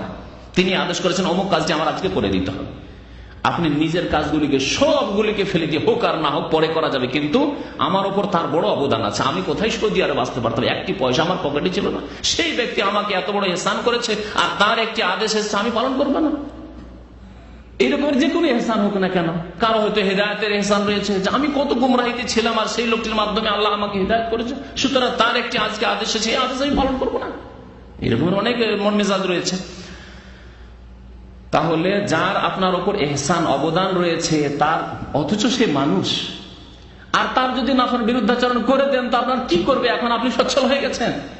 যেমন আপনি কত দুর্বল ছিলেন, আমি কত দুর্বল ছিলাম এককালে, তারপরে এখন পয়সা হয়েছে, এখন যৌবন এসেছে, এখন শক্তিশালী হয়েছে, এখন গাড়ি বাড়ি নারী হয়ে গেছে, এখন আর কি পরোয়া না। আল্লাহ রাব্বুল আলামিনের ইহসান আর অসংখ্য ইহসান। ওয়া ইন তাউদ্দু নি'মাতাল্লাহি লা তুহসুহা, আল্লাহর নিয়ামতকে যদি গণনা করো গণনা করতে পারবে না। তোমাকে যে মুসলমান করেছেন, এই ইহসানের কি বদলা দেবে তুমি আল্লাহ রাব্বুল আলামিনকে? মুসলমান করেছেন, কেন তুমি খ্রিস্টান ঘরে পয়দা হওনি? আরেকজন খ্রিস্টান ঘরে জন্ম নিয়েছে, আল্লাহ তোমাকে মুসলিম পরিবারে জন্ম দিয়েছে, আল্লাহ তোমাকে চক্ষু দিয়েছেন। ফাবিআইয়ি আলাই রাব্বিকুমা তুকাযযিবান, আল্লাহর কোন নিয়ামতে তুমি অস্বীকার করবে? কোন নিয়ামতের কথা বলবে? আজকে জোহরের নামাজে এক লোককে দেখলাম এই মসজিদে নামাজ পড়লো, পুরো রান নেই, রান কাটা, একটি পানি লাফিয়ে লাফিয়ে হাসছে আল্লাহু আকবার। দেখার পরে সুবহানাল্লাহ বললাম, আলহামদুলিল্লাহিল্লাযী আফানি মিম্মা ইবতালাহু বিহি ওয়া ফাদ্দালানি আলা কাসীরিন মিম্মান খালাক তাফদীল। সামান্য একটি পায়ের কথা চিন্তা করুন, যে একটি লোকের পা নেই আর আপনার আছে। না থাকলে আপনার কি অবস্থা হতো? কতদূর হেঁটে যেতেন এভাবে লাফিয়ে লাফিয়ে? ফাবিআইয়ি আলাই রাব্বিকুমা তুকাযযিবান। তো সেই আল্লাহ রাব্বুল আলামিনের আদেশ রমজান মাসের রোজা, আর তার সামনে আপনার ব্যস্ততা, আমি ব্যস্ত, আমার কাজ খুব ভারী, সেই জন্য রোজা রাখা খুব মুশকিল হয়ে যাচ্ছে। কখন যে রোজার মাস শেষ হবে, এইভাবে রোজার মাসকে অভ্যর্থনা জানাবেন যে রোজার মাস আসলে মাথা ভারী হয়ে গেল, এত ঝামেলার কাজ, এত রৌদ্রের কাজ, এত কষ্টের কাজ, আর এই গরমের দিনে রোজা, ই বাবরি বাপ কখন রোজা শেষ হবে যে আমি এই মুক্তি পাবো? এইরকম মন মানসিকতা নিয়ে অনেকে রোজা রাখে। রোজা হয়তো রাখে, কিন্তু মন ভারী করে, মন বেজার, বুঝছেন না? মন বেজার হওয়া সুখী নয়, মনে হচ্ছে রোজার মাস শেষে। আল্লাহু আকবার। আপনার যে সবচেয়ে বড় মুহসিন, যিনি আপনার পৃথিবীতে অস্তিত্ব দান করেছেন, লাম ইয়াকুন শাইয়্যাম মাযকুর, হাল আতা আলাল ইনসানি হিনুন মিনাদ দাহর লাম ইয়াকুন শাইয়্যাম মাযকুর। এমন দিন কি ছিল না যেই দিন তুমি কোনো ব্যক্তি ছিলে না, তোমার কোনো ওজুদ ছিল না, অস্তিত্ব ছিল না, তা কি ছিলে না তুমি? আল্লাহ তো তোমাকে সাপ ব্যাং করে তৈরি করেনি, তোমাকে তো পায়খানার পোকা করে তৈরি করেনি, তোমাকে আশরাফুল মাখলুকাত মানুষ লাকাদ খালাকনাল ইনসানা ফি আহসানি তাকওয়িম আল্লাহ করেছেন। সুতরাং আল্লাহর ইহসানকে ভুলে গেলে হবে না। সবচেয়ে বড় কাজ হচ্ছে আল্লাহ রাব্বুল আলামিনের আদেশ পালন। ঈমান রেখে যে আল্লাহ ফরজ করেছেন, এবং আল্লাহর ফরজ হচ্ছে সবচেয়ে বড় ফরজ আমার জীবনে, এবং আমার সবচেয়ে বড় কামিয়াবি যে আমি এই কাজটি করেছি, আল্লাহর আদেশ পালন করেছি। এই জন্য দিনদার ধার্মিক মানুষের একদিন যদি জামাত ছুটে যায়, ফজর বা আসর কোন জামাত যদি ছুটে যায়, তো তার সারা দিন আফসোসের শেষ নেই। বরং সালাফে সালেহিনরা সারাদিন কান্নাকাটি করতেন আর বলতেন যে হায় আমার ছেলে মারা গেছে, কত লোক আমাকে সান্ত্বনা দিতে এসছে। সালাফে সালেহিনের জীবনে এরকম বেশ কিছু ঘটনা রয়েছে, সাহাবায়ে কেরাম তাবেঈনদের যুগে, যে ছেলে মারা গেছে বা মেয়ে মারা গেছে, কত লোক তাকে সান্ত্বনা দিতে এসছে, যে ধৈর্য ধারণ করুন ইত্যাদি ইত্যাদি, যে সান্ত্বনা যে দেয়, তাজিয়ত করে মানুষ। আর আমার ফজর নামাজ একদিন ছুটেছে, আর একটি লোক আমাকে তাজিয়ত করতে আসলো না, কেউ সান্ত্বনা দিতে আসলো। আল্লাহু আকবার। এ হচ্ছে ঈমান। তা রমজান মাসের রোজা আল্লাহর প্রতি ঈমান রেখে, এবং ঈমান রাখতে হবে যে আল্লাহ রাব্বুল আলামিন এর প্রতিদান রেখেছেন, আল্লাহর সন্তুষ্টি এর মাধ্যমে হাসিল হবে, এছাড়া আল্লাহ সন্তুষ্টির উপায় নেই। আর আল্লাহ সন্তুষ্টি রেজামন্দি যদি হাসিল না হয়, তাহলে আল্লাহর জান্নাত হাসিল করা যাবে না। শুধু আশা আকাঙ্ক্ষা দিয়ে জান্নাত হাসিল করা যায় না, জন্মগত ইসলাম দিয়ে জান্নাত হাসিল করা যায় না, ঈমান এবং সৎ আমলের মাধ্যমে জান্নাত হাসিল করতে হবে। ওয়াহতিসাবান, এবং নেকির উদ্দেশ্যে। দুইটি কথা নবী সাল্লাল্লাহু আলাইহি ওয়াসাল্লাম বলেছেন, ঈমান রেখে এবং নেকির আশা আকাঙ্ক্ষা নিয়ে কি করতে হবে? রোজা রাখতে হবে। তাহলে ফল কি? গফিরা লাহু, তার আল্লাহ গুনাহ মাফ করে দেবেন, মা তাকাদ্দামা মিন যামবিহি, অতীতের যা হয়েছে গুনাহ আল্লাহ রাব্বুল আলামিন তার অতীতের গুনাহ মাফ করে দেবেন। এ সম্পর্কে কি জানা আছে? অতীতের সব গুনাহ মাফ, না কিছু মাফ কিছু মাফ নয়? হ্যাঁ, যে ছোট গুনাহ মাফ হয়ে যাবে। সিয়াম পালনের মাধ্যমে ঈমান রেখে নেকির আশায় যদি কেউ রোজা পালন করে, রোজা করে, তাহলে ছোট গুনাহ মাফ হয়ে যাবে। বড় গুনাহ সম্পর্কে আশা রাখা যায়, ওলামারা বলেছেন আশা রাখা যায় যে তাও মাফ হবে, কিন্তু তার সাথে সাথে তওবাও করতে হবে। কারণ তওবার কথা বলা হয়েছে কোরআনে কারিমে বহুবার। আর কাবিরা গুনাহের ক্ষেত্রে আহলে সুন্নাত ওয়াল জামাত এই ক্ষেত্রে একমত সবাই যে তওবার শর্ত রয়েছে। তবে আল্লাহ ইচ্ছা করলে মাফ করতে, কোনো মানুষের সৎ আমল দেখে তওবা না করে মাফ করতে পারেন, কিন্তু তওবার শর্ত আছে। আপনি গুনাহ করেছেন, আর প্রত্যেক মানুষ গুনাহগার, হয়তো আপনার টের নেই, যে আপনি জানেন না যে আপনার কাবিরা গুনাহ হয়েছে, কিন্তু হয়েছে। অনেক জীবনে এরকম আজকালকার গীবতের গুনাহ, চুগলখড়ির গুনাহগুলি, যেগুলি পরনিন্দার গুনাহ, অনেক সময় আপনি চিন্তাই করেন না যে গুনাহ করলাম, একটি লোককে আক্রোশ করে একটি কথা বলেই দিলেন, অকথ্য ভাষা বলেই দিলেন, কাকে মুনাফিক বলে দিলেন, কাকে বেঈমান বলে দিলেন, আর ভাবলেন না যে কাফির গুনাহ করলেন। মিথ্যা কথা বলে দিলেন, খেয়ালই করলেন না যে আমি মিথ্যা কথা বলেছি, কিন্তু আমল নামে লেখা হয়ে গেছে। তো এইরকম কত গুনাহ আপনার অচেতন অবস্থায় হয়ে যাচ্ছে বা আপনার অবহেলায় হয়ে যাচ্ছে। সুতরাং সবসময় তওবা করতে হবে। অতীতের গুনাহ আল্লাহ রাব্বুল আলামিন মাফ করে দেবেন, সাগীরা মাফ করবেন, কাবীরাও মাফ হয়ে যাবে, কিন্তু তার সাথে তওবা লাগাইতে হবে, তওবা করতে থাকতে হবে। আল্লাহ মাফ করে দাও, আল্লাহর কাছে ইস্তিগফার করতে হবে, মার্জনা কামনা করতে হবে। ওয়ামান কামা রমাদানা ঈমানান ওয়া ইহতিসাবান, দ্বিতীয় আমলের কথা, যে ব্যক্তি রমজান মাসের কিয়াম করবে, এখানে কামা রমজান বলেছেন, অর্থাৎ রমজান মাসে কিয়াম করবে। কিয়াম এই জন্য বলা হয়েছে, নামাজকে কিয়াম কেন বলা হলো? তাহলে বোঝা গেল যে দীর্ঘক্ষণ দাঁড়িয়ে কোরআন তিলাওয়াত করা, এটি হচ্ছে তাহাজ্জুদের নামাজের ইবাদত, আর এটি হচ্ছে তারাবির নামাজের ইবাদত। এই জন্য এটি কিয়ামে রমাদান বলা হয়, কিয়াম বলা হয়েছে। ইয়া আইয়ুহাল মুযাম্মিল কুমিল লাইলা ইল্লা কালিলা, তুমি কিয়াম করো। দীর্ঘক্ষণ দাঁড়িয়ে নবী করিম সাল্লাল্লাহু আলাইহি ওয়াসাল্লাম এই আয়াত সূরা মুযাম্মিল নাযিল হওয়ার পরে কি করতেন? তাহাজ্জুদ পড়তেন কিনা, ইবাদত করতেন। তাই নবী করিম সাল্লাল্লাহু আলাইহি ওয়াসাল্লামের পা ফুলে যেত, হাত্তা তাওয়াররামাত কাদামাহু, নবী করিম সাল্লাল্লাহু আলাইহি ওয়াসাল্লামের দুই পা ফুলে যেত। মা আয়েশা রাদিয়াল্লাহু তাআলা বলেন, ইয়া রাসূলুল্লাহ, আপনি আল্লাহর রাসূল, সাইয়্যিদুল আম্বিয়া, আপনি খাতামুন নবীন, আপনি কেন? আপনার ওয়াকাদ গাফারাল্লাহু লাকা মা তাকাদ্দাম মিন যামবিকা ওয়া মা তাআখারা, আপনার আগের পরে সব গুনাহ মাফের আল্লাহ ঘোষণাই করে দিয়েছেন। সূরা ফাতহাতে রয়েছে, ইন্না ফাতাহনা লাকা ফাতহাম মুবিনা লিয়াগফিরা লাকা আল্লাহু মা তাকাদ্দাম মিন যামবিকা ওয়া মা তাআখার। তোমাকে আল্লাহ সুস্পষ্ট বিজয় হে নবী দান করেছেন, যাতে করে তোমার আগের পরে সব গুনাহ মাফ করে দেওয়া হয়। ঘোষণা আল্লাহ রাব্বুল আলামিন করে দিয়েছেন নবী করিম সাল্লাল্লাহু আলাইহি ওয়াসাল্লামকে। তারপরে এরকম কষ্ট করে ইবাদত করা, শরীরের পা ফুলে যাচ্ছে, এইরকম এত কষ্ট কেন করছেন আপনি ইবাদত বন্দেগীতে? তখন নবী করিম সাল্লাল্লাহু আলাইহি ওয়াসাল্লাম কি বলেছেন? আফালা আকুনু আবদান শাকুরা, আল্লাহ যে আমার মাফ করে দিলেন, আল্লাহ যে আমাকে সাইয়্যিদুল আম্বিয়া করলেন, আমাকে শেষ নবী করলেন, সৃষ্টির সেরা করলেন, তো আল্লাহরও কি হক রয়েছে কিনা, তার কি আমি শুকরিয়া বেশি বেশি করব না? তাহলে যত বড় ইহসান রয়েছে তত বেশি শুকরিয়া আদায় করা উচিত। যত সুস্থ আপনি তত বেশি শুকরিয়া আদায় করা উচিত। আর সুস্থ হলে আমরা আল্লাহকে ভুলে যাই, আর অসুস্থ হয়ে বালা মুসিবত পড়ে তখন আল্লাহ মনে আসে। এগুলো আমাদের চরিত্র। নবী করিম সাল্লাল্লাহু আলাইহি ওয়াসাল্লাম বলছেন, না, আমি আল্লাহর উপরে আমার উপর বড় ইহসান করে, সুতরাং ইবাদতও বড় হইতে হবে আমার, শুকরিয়াও বড় হইতে হবে আমার। যারা আল্লাহর প্রতি ঈমান রেখে এবং নেকির উদ্দেশ্যে রমজানের কিয়াম করলো, অর্থাৎ তারাবিহ পড়লো, গফিরা লাহু মা তাকাদ্দাম মিন যামবি, তারও অতীতের গুনাহ মাফ। ওমান কামা লাইলাতুল কদরে ঈমানান ওয়া ইহতিসাবান গফিরা লাহু মা তাকাদ্দাম মিন যামবিহি, আর যে ব্যক্তি লাইলাতুল কদরে কি করলো, রাত্রি যাপন করলো, কিয়াম করলো, সারা রাত ইবাদত বন্দেগী করলো। বিভিন্ন রকমের ইবাদত করেন আপনি, একরকমের করতে পারবেন না, একরকমের করতে আপনাকে হয়তো গাফিলতি চলে আসতে পারে। গফিরা লাহু মা তাকাদ্দাম মিন যামবিহি, তাহলে অতীতের গুনাহ মাফ। এই তিনটি ইবাদতের কথা বললাম। চতুর্থ ইবাদত বলেন? জি, রমজান মাসের চতুর্থ ইবাদত, রমজান মাসের ইবাদত, খাস ইবাদত চাইছি, পরে ওগুলো বলবেন। রমজান মাসে সে ইবাদত হয় ইতিকাফ। ইতিকাফ, ইতিকাফ সুন্নাত নবী করিম সাল্লাল্লাহু আলাইহি ওয়াসাল্লামের রমজান মাসে। তবে রমজান ছাড়া অন্য মাসে যদি কেউ করে তাহলে করতে পারে, কিন্তু নবী করিম সাল্লাল্লাহু আলাইহি ওয়াসাল্লাম রমজান মাসের শেষ 10 দিনে ইতিকাফ করেছেন সারা জীবন ধরে, যখন থেকে ইতিকাফ শুরু করেছেন বা ইতিকাফের বিধান এসেছে। কোরআনে আল্লাহ রাব্বুল আলামিন ইতিকাফের কথা উল্লেখ করেছেন এই রোজা প্রসঙ্গে যে আয়াত রয়েছে সেই আয়াতগুলিতে, ওয়ালা তুবাশিরুহুন্না ওয়া আনতুম আকিফুনা ফিল মাসাজিদ, যখন তোমরা ইতিকাফ অবস্থায় মসজিদে থাকবে তখন তোমরা নারীদেরকে স্পর্শ করবে না। এই বিধান আল্লাহ রাব্বুল আলামিন উল্লেখ করেছেন। তাহলে ইতিকাফ একটি বড় ইবাদত। ইসলামে বৈরাগ্যবাদ নেই, রুহবানিয়াত নেই, সংসার ত্যাগ হওয়ার নেই, ইসলামে জায়েজ নেই। কেউ সংসার ত্যাগ করবে, বিবাহ শাদী করবে না, বিবাহ শাদী করেছে কিন্তু তারপরে না আমি আর দেখা দেখি করবো না, যাই আমি গিয়ে একটা ঘর তৈরি করেছি এখানে সবসময় ইবাদত বন্দেগী করবো। খানকা, খানকা বুঝেন কি?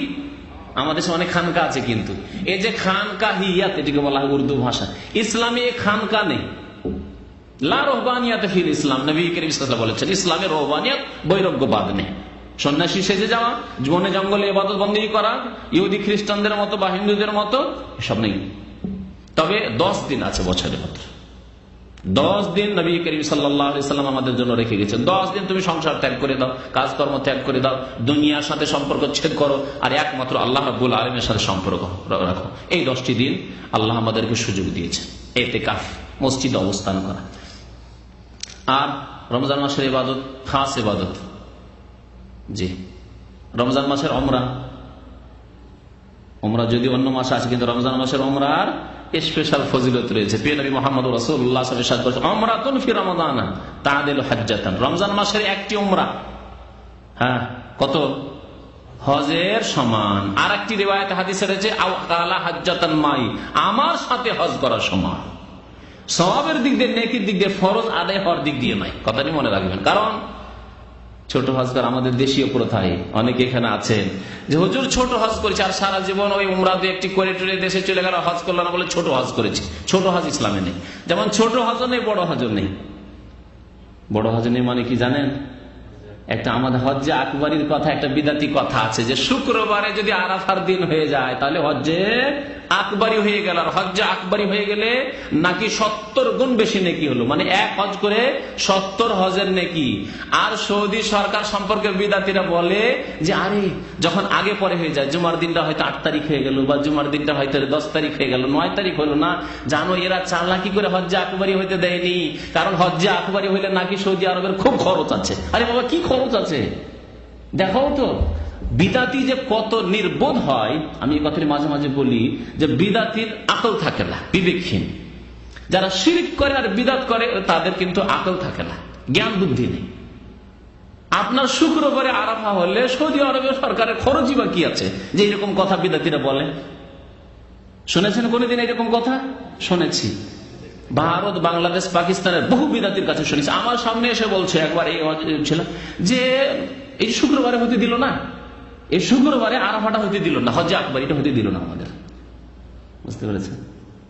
এইরকম বিদাতিদের, নির্বোধদের মতো কথাবার্তা বিদাতিদের দ্বারাই হতে পারে, এমন কোন ফজিলত নেই। তবে নবী করিম সাল্লাল্লাহু আলাইহি ওয়াসাল্লাম যেই বছরে হাজ্জাতুল ওয়াদা বিদায় হজ করেছিলেন সেই বছরে আরাফার দিনটি জুমার দিন ছিল, ব্যাস সেটুকু, আর কিছু না, এর কমও না এর বেশিও না। তো রমজান মাসে উমরা করবেন, কিন্তু উমরা একটি উমরা এক সফরে। আর যদি বেশি উমরা করতে হয় তো তাইফ চলে আসেন, মদিনা চলে যান, দিয়ে আবার মিকাত থেকে উমরা করেন। কিন্তু মসজিদ আয়েশা, মসজিদ তানিমে যাবেন, আবার 2 রিয়ালে আসবেন, আর দিনে 2-4-5টি করে উমরা করবেন। এই উমরা না রমজানের বাইরে আছে না রমজান আছে। এরকম করে জীবনকে কষ্ট দেবেন না, কষ্টও দেবেন আর ফলও হবে না, কিছু নেকিও হবে না, এরকম কাজ করবেন না। নবী করিম সাল্লাল্লাহু আলাইহি ওয়াসাল্লাম 4 সফরে মাত্র 4টি উমরা করেছেন। সুতরাং লাকাদ কানা লাকুম ফি রাসূলিল্লাহি উসওয়াতুন হাসানাহ। আল্লাহ রাসূল সাল্লাল্লাহু আলাইহি ওয়াসাল্লাম এই পদগুলি জানতেন না যে দাম্মামের লোকেরা এক যুগে 80 টাকায় যাবে আর 8টি উমরা করবে? এটি জানতেন না। তো আমিও করি, রাসূলুল্লাহ সাল্লাল্লাহু আলাইহি ওয়াসাল্লাম এই রাস্তাটি কেন করেননি? তিনি ধরেননি কেন এই রাস্তা? তাহলে ইসলামে থাকলে অবশ্যই নবী করিম সাল্লাল্লাহু আলাইহি ওয়াসাল্লাম এই তরিকা ধরতেন। সুতরাং এই তরিকা বাদ দিতে হবে। কতটি হলো ইবাদত? 5টি হয়েছে। 6 নম্বরে বেশি বেশি তিলাওয়াত করা। বেশি বেশি তিলাওয়াত করা, শুধু তেলাওয়াত করা বললাম না, বেশি বেশি তেলাওয়াত করা। কারণ রমজান মাস ওলামারা বলেছেন শাহরুল কোরআন, কারণ এই মাসে কোরআন নাযিল হয়েছে। শাহরুর রমাদান আল্লাযী উনজিলা ফীহিল কোরআন। আর কোরআনের মাস আরেক দিকে দিও, নবী করিম সাল্লাল্লাহু আলাইহি ওয়াসাল্লামের উপর গত যতটা কোরআন নাযিল হতো, যখন রমজান মাস আসতো জিবরাইল আলাইহিস সালাম আল্লাহর পক্ষ থেকে আসতেন, আর আসার পরে গোটা রমজান নবী করিম সাল্লাল্লাহু আলাইহি ওয়াসাল্লামের কাছে রাত্রে এসে বসতেন আর কোরআন রিভাইজ করাইতেন, দৌড় করাইতেন। কোরআন আমাদের দেশীয় হেফজখানার ভাষায় দৌড় করা, আর এখানে আরবি ভাষায় মুরাজা করা বলা হয়। মুরাজা মানে রিভাইজ করা, যতটুকু মুখস্থ হয়েছে হাফেজের ততটাকে দোহরানো, এই কাজটি করাইতেন। আর শেষ বছরে, যেই বছরে নবী করিম সাল্লাল্লাহু আলাইহি ওয়াসাল্লামের ইন্তেকাল হয়ে যায়, রবিউল আউয়াল মাসে ইন্তেকাল হয়ে গেল, তার আগের রমজানে আরাজাল কোরআন মাররাতাইন, নবী করিম সাল্লাল্লাহু আলাইহি ওয়াসাল্লাম 2 বার করে জিবরাইল আলাইহিস সালামকে কোরআন শুনিয়েছেন। নবী করিম সাল্লাল্লাহু আলাইহি ওয়াসাল্লাম কোন সাহাবীকে কোরআন শোনাননি, কারণ সাহাবী কোরআন শুনলে নবী সাল্লাল্লাহু আলাইহি ওয়াসাল্লামের যদি কোন জায়গায় যদি একটু হেরফের হয় তো ধরার কিছু আছে, বলে এটি ঠিক, কারণ রাসূলুল্লাহ সাল্লাল্লাহু আলাইহি ওয়াসাল্লাম তেলাওয়াত করছেন। সেই জন্য আল্লাহ রাব্বুল আলামিন জিবরাইলকে পাঠিয়েছেন, যার মাধ্যমে কোরআন নাযিল হয়েছে, তিনি শুনবেন রাসূলুল্লাহ সাল্লাল্লাহু আলাইহি ওয়াসাল্লামের কোরআন। জি,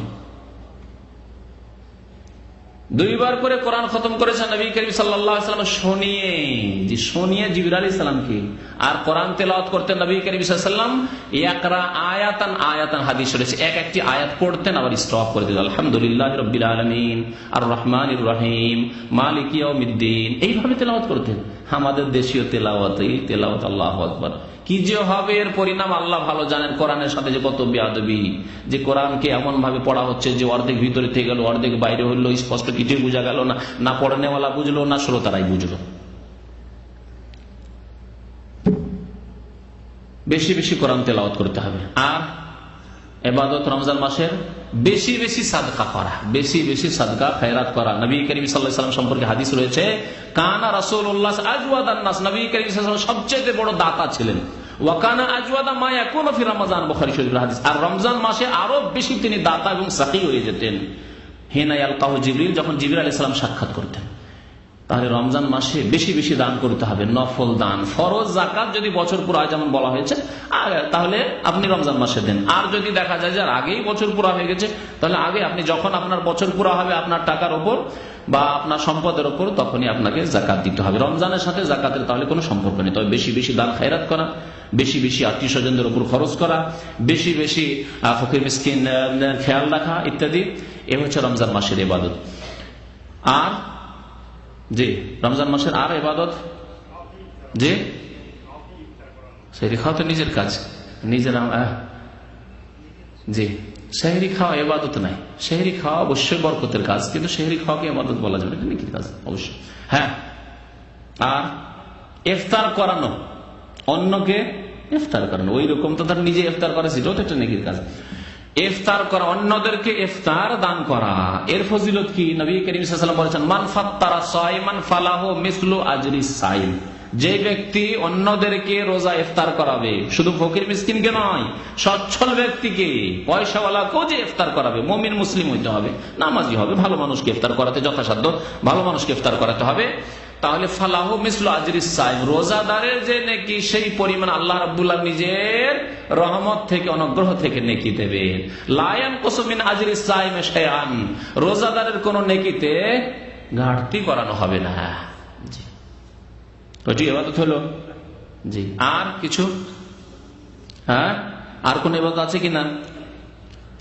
রমজান মাসে রোজার অবস্থায়, আর বিশেষ করে রোজা ইফতারির পূর্বে, ইফতারির পূর্ব মুহূর্তে দোয়া করা, আর আল্লাহকে বেশি বেশি স্মরণ করা, আল্লাহর জিকির আজকার করা। জিকির আজকার যেগুলো সুন্নতি জিকির আজকার রয়েছে, সুবহানাল্লাহ, আলহামদুলিল্লাহ, ওয়া লা ইলাহা ইল্লাল্লাহ, ওয়া লা হাওলা ওয়া লা কুওয়াতা ইল্লা বিল্লাহ, আল্লাহু আকবার, সুবহানাল্লাহি ওয়া বিহামদিহি, সুবহানাল্লাহিল আযীম, যতগুলি হাদিসে জিকির আজকার রয়েছে, সকালের দোয়া, সন্ধ্যার দোয়া, নামাজের পরের যে যতগুলি দোয়া রয়েছে ইত্যাদি, এগুলির খেয়াল রাখা। দৈনন্দিন জীবনে যেসব দোয়া, বাড়ি থেকে বের হওয়ার দোয়া, বাড়িতে ঢোকার দোয়া, গাড়িতে চাপার দোয়া, এগুলো তো সবসময় পড়তে হবে, কিন্তু বেশি বেশি ইহতিমাম করা আর দোয়া করা। জীবনে যা চাইতে হবে দুনিয়া এবং আখিরাতের কল্যাণ, তা চাওয়া এই রমজান মাসে, কারণ রোজার অবস্থায় দোয়া কবুল হওয়ার বেশি আশা রয়েছে। দুটি হাদিস এই ক্ষেত্রে প্রমাণ করে। দাওয়াতুস সায়েমে লা তুরাদ, রোজাদারের দোয়া খণ্ডন হয় না।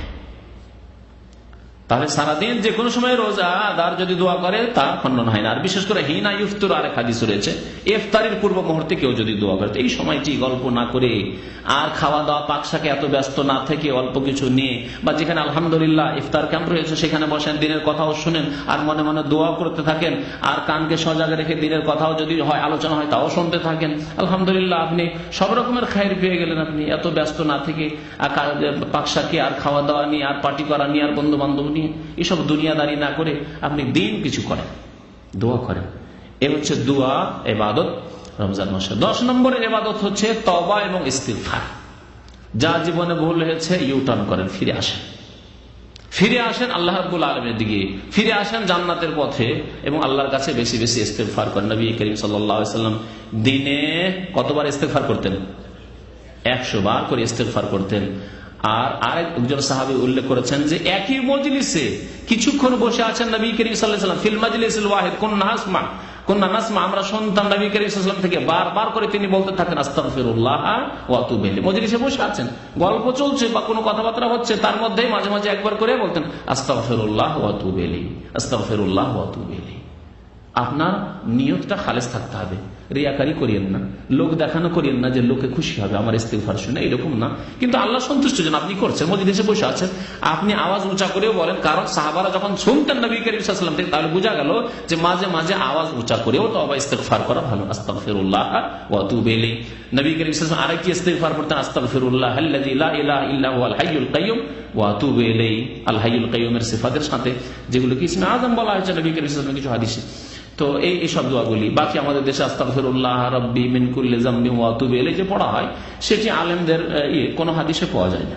তবে যদি সেইভাবে কেউ যদি তওবা করে অসুবিধা নেই। আপনি নিজের ভাষায় যখন আল্লাহ আমাকে মাফ করে দাও বলতে পারেন, তার আরবিতেও যদি বানিয়েই বলেন তো কোনো অসুবিধা নেই ইনশাআল্লাহ। তবে নবী করিম সাল্লাল্লাহু আলাইহি ওয়াসাল্লামের বরকতময় জবান থেকে যে দোয়াগুলি বেরিয়েছে সেগুলোর সাথে কোনো দোয়ার তুলনা চলে না। চলে কি? কোরআনের দোয়া একটি আর হাদিসের দোয়া আপনার নিজের বানানো দোয়া। আপনি তো নিজেই বিবেক করতে পারছেন যে এই দোয়াতে পার্থক্য রয়েছে, ঠিক না? আপনি বলছেন রব্বানা আতিনা ফিদ দুনিয়া হাসানা ওয়া ফিল আখিরাতি হাসানা ওয়া কিনা আযাবান্নার, এই একটি দোয়া হলো। আর একটি দোয়া হচ্ছে আল্লাহুম্মা ইন্নী যালামতু নাফসি যুলমান কাসীরা ওয়া লা ইয়াগফিরু যুনুবা, এটি হচ্ছে হাদিসের দোয়া। আর একটি দোয়া আল্লাহ আমি বড় অন্যায় করেছি, আল্লাহ তুমি আমাকে মাফ করে দাও, এটি আপনার ভাষার দোয়া। তাহলে এই তিন ভাষাতে অবশ্যই পার্থক্য আছে। আল্লাহ রাব্বুল আলামিনের কালামের ভাষা, কোরআন কারীমের ভাষা, প্রিয় নবী মুহাম্মদ সাল্লাল্লাহু আলাইহি ওয়াসাল্লামের মোবারক জবানের ভাষা, সেই ভাষার দোয়াগুলিও মুখস্থ করার চেষ্টা করতে হবে। আল্লাহ রাব্বুল আলামিন আমাদের যেন নেক আমলের তৌফিক দান করেন। আল্লাহ যেন আমাদের অতীতের গুনাহ খাতা মাফ করে দেন, আমাদেরকে খালেস অন্তর থেকে তওবা করার জন্য তৌফিক দান করেন। আমিন। ওয়া সাল্লাল্লাহু আলা নবিয়িনা মুহাম্মদ ওয়া আলা আলিহি ওয়া সাহবিহি আজমাইন।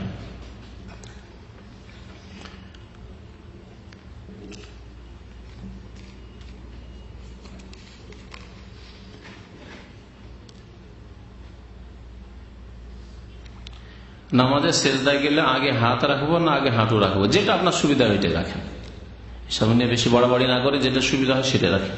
কারণ এই সম্পর্কে দুই রকমের হাদিস আছে, আর ওলামাদের ব্যাখ্যা করতে গিয়ে তাদের একটু ইখতিলাফ হয়েছে, কিন্তু দুটোই জায়েজ রয়েছে।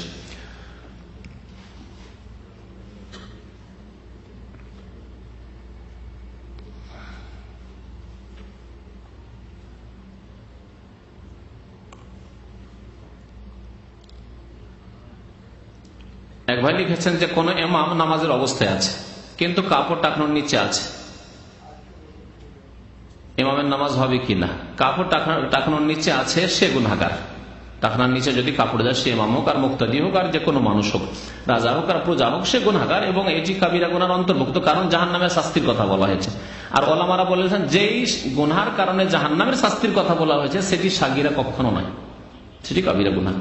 সুতরাং তাকে সতর্ক করা উচিত আপনার, এবং তার সতর্ক হওয়া উচিত, ভালোভাবে তাকে নসিহত করেন। বাকি এইরকম ইমামের পেছনে নামাজ হবে যদি নামাজ শুরু করে দিয়ে থাকে অথবা অন্যের পক্ষ থেকে নিযুক্ত থাকে, আপনি সেখানে নামাজ পড়ে ফাসেকের পিছনে নামাজ হবে, যে কোনো ফাসেক গুনাহগারের পিছনে নামাজ হবে। কাবিরা গুনাহও যদি করে কোনো মুসলিম আর নামাজ পড়ছে, নামাজ শুরু হয়েছে, তাহলে বিচ্ছিন্নভাবে আলাদা আবার নামাজ শুরু করা কোনো মতে জায়েজ নয়, বরং সেই ফাসিক ইমামের পিছনে নামাজ হবে। তবে ইমাম যখন নির্বাচনের ব্যাপার প্রশ্ন আসবে, না ভালো দেখে নির্বাচন করতে হবে। ধরেন গ্রামের লোক মিলে আপনারা এখন ইমাম নির্বাচন করছেন, আর দেখছেন এই লোকটি টাকনার নিচে কাপড় নিয়ে এসছে, ইমামের কি নিয়ে আশা, ইমামতির আশা নিয়ে যে ইমাম হবে, আপনার চাকরির জন্য এসেছে, অথবা সে ফ্রি ইমামতির সার্ভিস দেবে, কিন্তু সে টাকনার নিচে কাপড় রাখে, তাহলে তাকে অবশ্যই আপনারা মনোনয়ন করবেন না, তাকে আপনারা অবশ্যই চয়েস করবেন না। এই ক্ষেত্রে গুনাহগার হইতে হবে যদি কোনো ফাসেক লোককে কেউ ইমাম চয়েস করে। বাকি আমাদের উপর চাপিয়ে দেওয়া হয়েছে, ক্যাম্প বসের পক্ষ থেকে, ক্যাম্পে আছেন আপনি, অথবা সরকারের পক্ষ থেকে, অথবা কোনো গ্রামের পক্ষ থেকে, আর আপনি সেই গ্রামে আপনার কথা চলবে না, আপনার পরামর্শ ছাড়া তার বেশি আপনি কিছু বলতে পারবেন না হয়তো, সুতরাং সেখানে নামাজ পড়তে হবে নাকি? যে কোনো ফাসেকের পেছনে নামাজ হবে। জি, ও সাল্লাল্লাহু আলা নবিয়িনা মুহাম্মদ ওয়া আলা আলিহি ওয়া সাহবিহি।